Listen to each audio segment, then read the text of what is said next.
দেখুন, প্রথমে আপনি যেটা জিজ্ঞেস করলেন যে মানুষের সাথে অবিচার, তো প্রথম কথা যে এই রাজ্যের মানুষ অর্থাৎ আমরা যারা পশ্চিমবঙ্গবাসী তারা দীর্ঘ বছর ধরে এই তৃণমূল কংগ্রেসের যে অত্যাচার দুর্নীতি যেগুলো দেখেছি এবং তার প্রতিবাদ করেছি।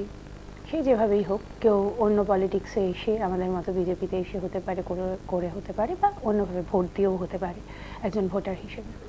তো তার প্রতিবাদ হয়েছে, সেই জন্য সরকার পরিবর্তন হয়েছে। এবং সরকার যখন পরিবর্তন হয়েছে, মানুষ বিপুলভাবে ভোট দিয়েছে বিজেপিকে, 208টা সিট নিয়ে আমরা এসেছি। তখন আমরা জানি মানুষ আমাদেরকে ভরসা করছে এবং যে জিনিসগুলো পশ্চিমবঙ্গবাসী আমাদের কাছে চাইছে, যে একটা দুর্নীতিমুক্ত সরকার, একটা করাপশন ফ্রি সরকার, যেখানে সেটা উনি করেছেন, শুরু করেছেন এবং এটাই চলবে, আগামীতেও চলবে। মানুষ এই জন্য ভোট দিয়েছিল আমাদেরকে, যাতে করে আমরা এই রাজ্যের উন্নয়ন করতে পারি, যাতে করে গত 50 বছরে কোনো ইন্ডাস্ট্রি এই রাজ্যে আসেনি। রাজনীতি সে কথা বলছে না, কারণ যারা এই মুহূর্তে ভালো তৃণমূল তারা তো বিজেপির কাছাকাছি, কারণ তারা এনডিএতে যোগ দিয়েছেন, আগামী দিন তারা বিজেপিতে যাবেন। সেইটা আপনাদের দেখুন, আমি দুটো স্ট্র্যাটেজি কি? বঙ্গ রাজনীতি দিল্লি রাজনীতি এক নয়, আমি মানছি, কেন্দ্রীয় আপনাদের নীতি আলাদা, রাজ্য নীতি আলাদা, কিন্তু কোথাও তো মানুষের আবেগ রয়েছে এখানে।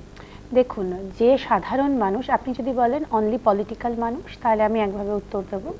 আর যদি আপনি সাধারণ মানুষের কথা বলেন, মানুষের আবেগের কথা বলেন, মানুষের আবেগে কোনোভাবেই এখানে আঘাত লাগার কোনো জায়গাই নেই। তার কারণ হচ্ছে মানুষ দেখবে দিনের শেষে এখানে ইন্ডাস্ট্রি আসছে কিনা, এখানে নতুন বিজনেস হচ্ছে কিনা, এখানকার ছেলেরা চাকরি পাচ্ছে কিনা, উন্নয়ন হচ্ছে কিনা এই রাজ্যের, বা এখানে সরকারি চাকরি পাওয়ার পরে দুর্নীতির কারণে, অন্য কারোর দুর্নীতির কারণে সরকারি চাকরি চলে যাচ্ছে কিনা, এগুলো ইম্পর্টেন্ট।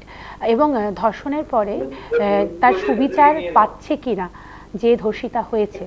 এমন নয় যে ধর্ষণ প্রেমিক একটা সরকার যেন এই রাজ্যে না থাকে।